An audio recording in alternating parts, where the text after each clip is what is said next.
What's up guys, it's Matt Collins-Jones here, also known as the D365 Geek, and today I'm talking about Power Automate, I'm talking about logical functions, and I'm talking about the less function. So what is less? Less is the ability to pass in two numbers and compare one to the other, and if one is less than the other, it will return a true value. If it's not less than the other, it will return a false value. So this will be particularly handy if you need to compare two values coming in and do branching logic depending on if the output is true or it is, if one number is higher than the other one or if one number is lower than the other one. So let's take a look at that today. So I'm in Power Automate here. I've got a manual trigger flow and I've got a couple of inputs. So I've got a text input and I've got a number input. We're not going to be using the text input, we'll just be using the number input today because this function is a number based function.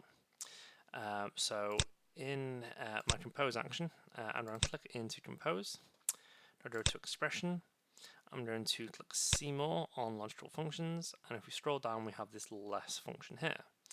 So less, and then the parameters it's asking us to pass in are a value and then a compare to value.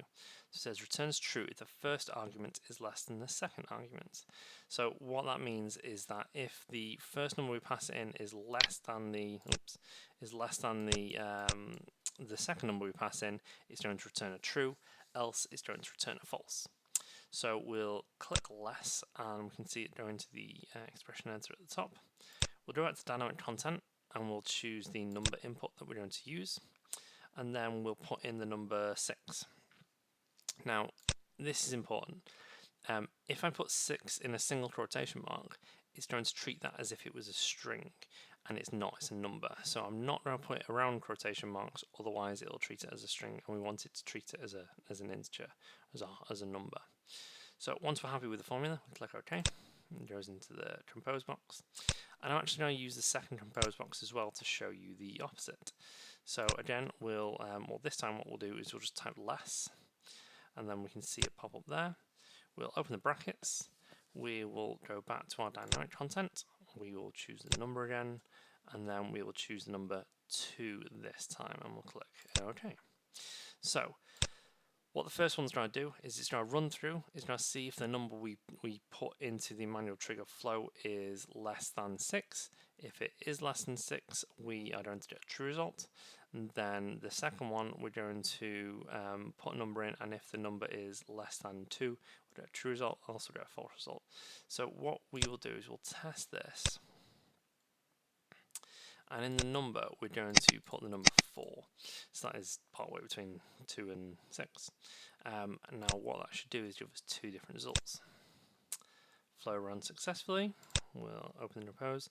So this first one, we were passing in the number 4, and it said if 4 is less than 6, return true. So it's returned true. And the second one, we had if 4 is less than 2, return true. It wasn't, it's false. So this shows you the two different outputs that you get from this. So this is really handy because we can compare values, like integers, as they're coming in, and seeing if they are less than a specified number. Maybe you want to do a count on the number of records that you have, and if that count is less than a certain number, do one action to them, else do another action, and that sort of thing. So I think this is really useful. It's something that I'm probably going to use a lot. What do you guys think? What do you guys use this for at the moment? Let me know in the comments down below. As always, if you could like and share this video with your friends if you found it useful, it's always appreciated. If you've not already, please subscribe to my YouTube channel, and if you want, you can connect with me on social. All the links are at the end slide. So I'll see you next time.